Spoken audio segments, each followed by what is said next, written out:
هسه متأكد؟ قال لا، ده باقي الصورة الجميلة بدماغي عن فقط. هذا البيت ماذا اللطيف. فوق هذا؟ ورجع بدأنا نشوف البيت مال أبوه. ودائما تنعاد إلي هاي القصة: هل أروح إلى بغداد وأشوفها أوه. بهالشكل مم. أم بغداد بتتعب الجميلة إذا تشوفها في أفكاري، في أحلامي، في ذكرياتي، في طفولتي، في كل شيء. بغداد الجميلة أخليها بفكري، ربما جميل. في يوم آخر. انا ايدك تشرب شويه مي لانه راح اتعبك بالسؤال او الحديث اللي اريد احكي وياك. يعني ناوي عليك دكتور. دكتور نزار ذيمي، كثير سمعت منك علاقتك الحميمه بمظفر النواب، الشاعر العراقي الكبير مظفر النواب، واستمعت منك كثير من القصائد مظفر النواب. اتحفنا وسعدنا باستماعك. كنا في شبابنا نردد قصائد مظفر بلا من نعرفه، بدون أن نعرفه ونشوفه، على الرغم من هو كان في بغداد موجود أكثر الأحيان، بس ما شفناه. كنا أطفال صغار بالثانوية بالمتوسطة وشباب صغار نردد شعر مظفر. وفي يوم من الأيام ذهبنا لزيارة سجن الحلة، ووالد زوجتي الأستاذ نعيم بدوي كان موجود مسجون بالحلة أيضا، بعد أن نقلوه من نقرة السلمان هو ومظفر. وتعرفت على مظفر وبدينا نزور السجن بين مدة ومدة، وعادة يوم الجمعة نزور السجن. صرتوا أصدقاء؟ مو أصدقاء ذيك الصداقة، هو مسجون، رجل مسجون، وأصدقاء كثيرين يعني. وفي يوم من الأيام ذهبنا إلى سجن الحلة والتقيت بمظفر، عرفني عليه الأستاذ نعيم بدوي، وبدأ يسألني أسئلة، وكان جدا بارد الأعصاب وهادئ بشكل عجيب غريب، لأنه كان حافر نفق السجن ويريد يطلع منه يهرب خلال بضعة أيام، ومع ذلك كان جدا هادئ الأعصاب. فطلب من عندي أن أتكلم عن جمعية الفنانين العراقيين اللي قرب معرض بغداد الدولي. بديت أرسم له الأقواس والأشكال وشكل الجمعية، وكان يعجبه الأشياء المعمارية، وبدأنا نحكي على الشعر وكذا وشعره، وأنا يعني غير جدير أن أكون ناقد له في ذلك الوقت، بس مع ذلك كان يتقبل مني أشياء وكنا نتناقش على طول.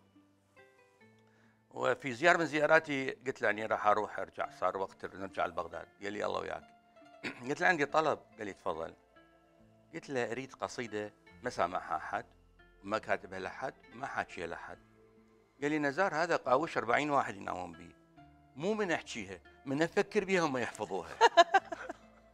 قلت له على كل أنا زائر وأنت الأمر لك. فودعته وبديت أتخطى من توجهي إلى بوابة السجن، ناداني قال لي نزار تعال راح أكتب لك قصيدة. كتب لي قصيدة، بس بعدين لما نشرها هو مصلح بها كثير، بس راح ألقيها كما كتبها لي مظفر. شما تهب نسمة شمالية أهب، شوق بضلوعي طفل جنح رطب، شما أسمع الزقزقة بشفافك أقول صغار ما كبرن عن طواق اللعب، كبرن أيام الحنين سنين يا طفلة وغدا، كبرن أيام الحنين سنين يا طفلة وغدا الزهد كسب نومي نوم الريح، وكسر جفوني كسر عضود ريان العشب، صرت فرارة أعين الريح للسهران، والمذاكر حبيبة ومغترب، يا شمالية مهب الريح لو غرب أحن، يا شمالية محب الريح لو شرج أون، النعس يدقز بجفني واشوف النوم لعيوني حزن، ويشتهيها النوم والغفوات من جفن الجفن، مرت الغفوة بدمع عيني عروس مرملة بليلة دفن. الله. مظفر النواب. الله الله الله. وكنا نقرأ المظفر، وزرت عدة مرات بعد ذلك، وفي الزيارة الأخرى كان هارب من سجن الحلة ولم أعد أرى وما عاد رأيت مظفر بعد ذلك. يعني آخر زيارة بالسجن؟ بالسجن ورا السنين هذه الطويلة. وهرب من سجن الحلة، ومن سجن الحلة حصل على جواز وترك إلى سوريا، من سوريا بدأ ينتقل بالدول العربية. دكتور خلينا ننتقل الآن في محور آخر، وهو كيف تجد حياة اللاجئين العراقيين في كاليفورنيا او في امريكا بشكل عام؟ انت رحت عده ولايات. انا دائما اقول لهم من اقابلهم من احكي وياهم لما يجون للدراسه بالكليه، انا اقول لهم لا تتردد في عبور الشارع. اذا تعبر الشارع انت وتتردد ربما يضربك لوري او سياره او كذا وتتاذى. اما تعبر الشارع واما تبقى على الرصيف مالك.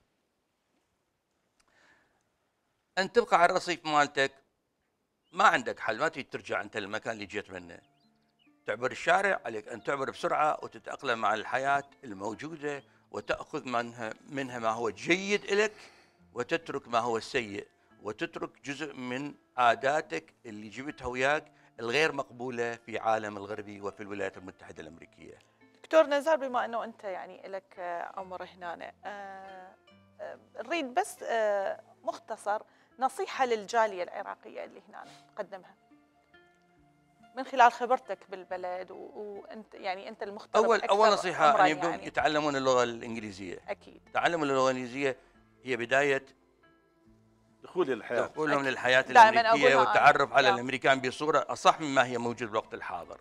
دائما اقولها، اللي ما يعرف انجليزي كانه مشلول. ان لا يخالفون اي قانون من القوانين. القوانين الامريكيه صارمه ونافذه وما بها سقوط بالوقت. بعد 40 سنه يجون يقول لك انت سويت فلان شيء غلط.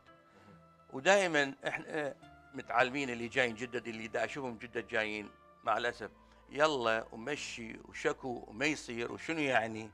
هذه الكلمات يجب ان نرفعها من قاموسنا، ما عادت موجوده في القواميس الاخرى.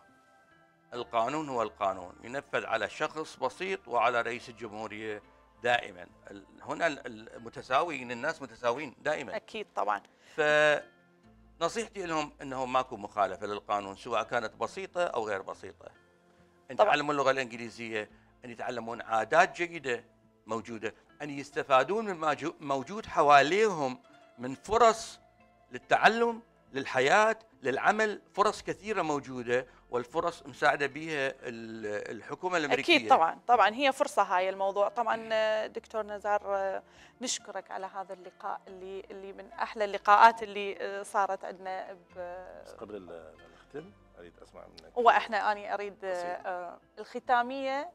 احنا تعبناك اليوم. لا يعني لا احنا نختم بقصيده. قصيده انت اكثر قصيده تحبها. وانا سمعتك مره انا في احد المهرجانات الشعر اللي صارت، سمعت قصيدتين، واحده عمودي وواحده كانت نثر. لا واحده عاميه وواحده كانت عمودي بالفصحى. بس العاميه كانت كلش حلوه. كانت عن احنا قلنا هو يحبها مو انت تحبها ياسين. هو يحبها وابوك كان يحبها. ايش قد نقط عضله المظفر؟ اعتقد ما هم كانت المظفر.